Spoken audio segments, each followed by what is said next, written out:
sobrang pressure ang pinagdaanan ng ating mahal na senador. So, ano ang tunay na kalagayan ng kanyang kalusugan ngayon? Yung sasabihin nila na lahat to gawa-gawa, I will not answer yung sakit niya.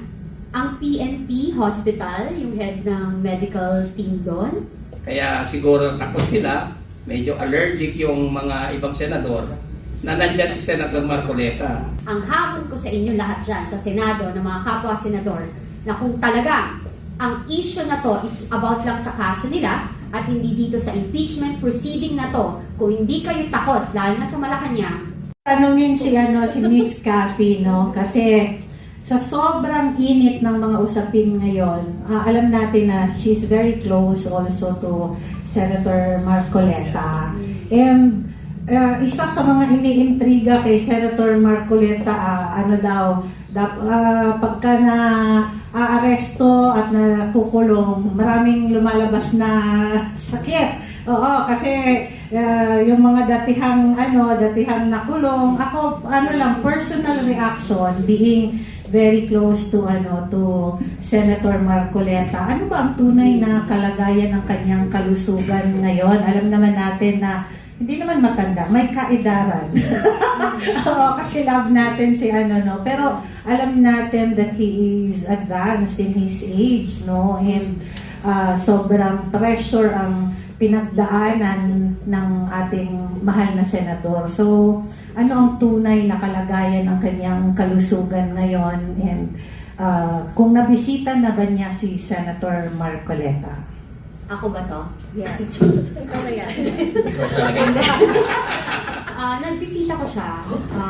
And totoo yun na sino ba namang hindi ma-high blood doon sa nangyari sa kanya. Akalain mo parang clickbait yung nangyari sa kanya. Nagkaroon siya ng hearing ng Monday.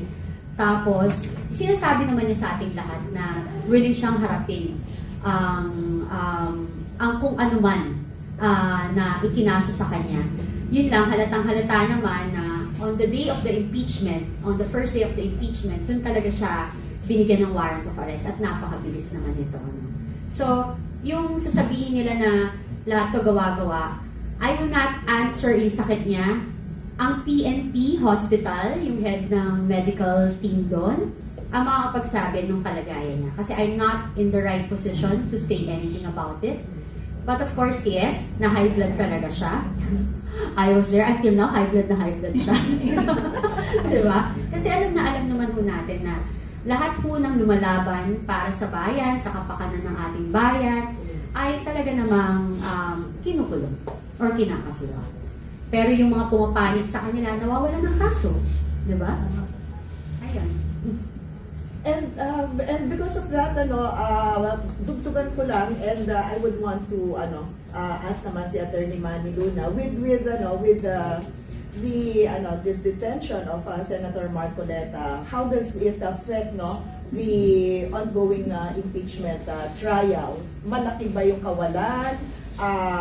Do you see due process being rendered during these hearings na merong isang senador na nakasuhan on the first day of the impeachment? Alam mo, si Senator Marcoleta, we know him. He is larger than life. Napakamabait na tao yan. And he's really very focused on his advocacies. Kung nandyan sana siya, edi more exciting ang impeachment trial. Kasi marunong si Senator Marcoleta magtanong. Marunong siyang pumili ng tamang tanong. It's not just asking questions, asking the right questions. Dahil din sa kanyang long experience as a trial lawyer, I know him very well. He's a good friend. At kung nandyan sana siya, edi mas lalong mababaon yung mga witnesses ng prosecution na sablay na. Kawawa mga yun eh. So, actually, yung nangyari ngayon ay blessing in disguise. Kasi sila mismo ang nag-expose ng weaknesses nila eh. Hindi pa nga naka-present ng evidence ang depensa, sila mismo ang nagpalubog ng kanilang kaso, itong prosecution na ito. You can just imagine kung nandyan ang ating butihing senador, Rodante Marcoleta, mas matindi yan. Pero hindi naman kawalan in the sense that merong request si Senator Judge Alan Peter Cayetano na payagan yung dalawa. Si Senator Jinggoy Estrada at si Senator Marcoleta para makasali dito sa impeachment trial. And they have the right to do so because hindi pa naman sila convicted and they are members of the Senate. And being senator judges themselves, nagsumpa na yan silang dalawa, di ba? So they have to discharge their duties under the Constitution. And I don't see any legal impediment. Ang kailangan lang dyan is coordination with the Sandigan Bayan. I think the Sandigan Bayan might allow a reasonable participation by the two senator judges considering na constitutional duty ang gagampanan nila, hindi naman bilang lawmakers or politicians, but as judges. So, if we believe in the rule of law, in due process, papayagan sila ng Sandigan Bayan. I hope that the Honorable Sandigan Bayan will allow participation by the two distinguished senators. Kasi kailangan ng hindi ang boto ang kailangan dyan kasi alam naman natin na hindi na maabot yung 16. That's my prediction. But we have to inform the public of the ongoing proceeding. And Jinggoy has the experience. Remember, nag-participate na yan sa Corona impeachment. Tapos si Senator Marcoleta is a seasoned trial practitioner before he became a congressman. So, maganda sana kung nandyan sila.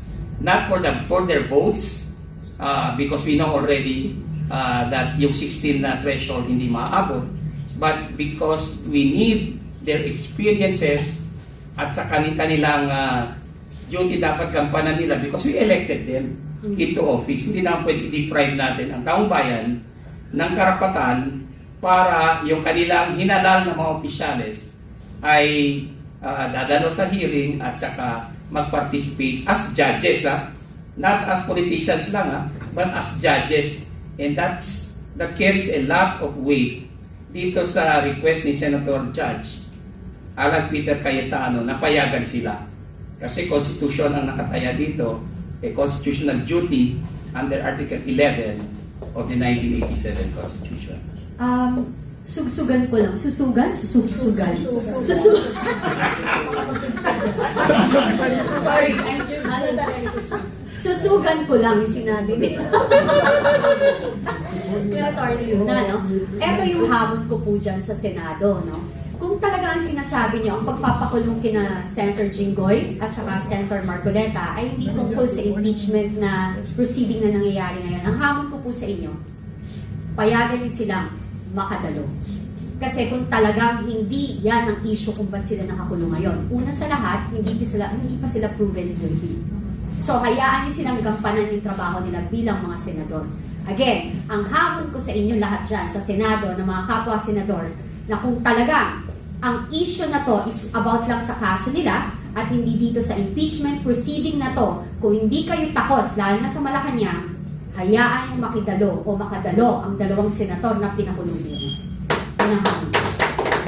Ganda ng hamon na yan. Sana tanggapin nyo. Kasi diyan mo mapapatunayan yung talagang kung maganda o pangit ang agenda ng labanan na to. At saka isa pa, huwag natin bayaan. Tama si Ma'am Cathy, no? Ma'am Cathy.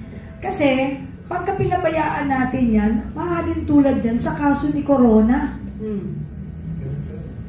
Damage is already done and siya yung namayapa na bago lumabas yung resulta na not guilty. Huwag natin hayaan mangyari muli yun. Kasi walang magiging alipin kung walang magpapalipin. So, kailangan pakingganin nyo yung panawagan ni Ma'am Cathy kung talagang maganda po ang adhikain ninyo sa bayan natin.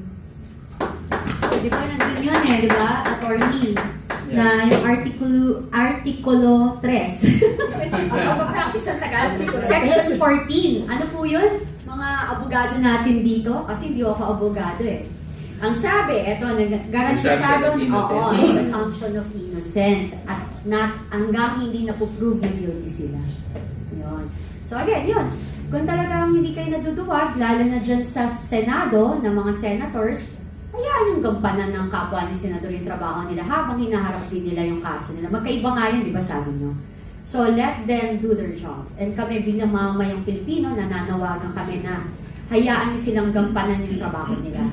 Huwag nyo silang ikulong kung talagang wala kayong intensyong mabawasan ang sinasabi ninyong kakampi ni VP Sara. Kasi sinasabi nyo na di ba? So, kung may mga iba dyan na nagsasalita ng kakampi, di ibig sabihin, halata na talagang sinadya niyo yung pagpapahulog sa kanila. Di ba? Kung hindi naman kayo naduduwag talaga at hindi ganun na intensyon nyo, sama-sama nyo sulatan, buong Senado, pumirma kayo, paten nyo, di ba? Saka dito, no, this is a first in our history, no. So, yung request ni Senator Alan is reasonable. And I believe that the Sandigan Bayan, in the exercise of sound discretion, might allow it. Kasi ang taong bayan dito may stake. Ang impeachment kasi is not just a legal process or judicial process, it's also political. So meron po tayong karapatan na manawagan, even to the court, na payagan yung dalawa because they were elected into office and they will be performing a constitutional duty na hindi pwedeng i-deprive sa kanila.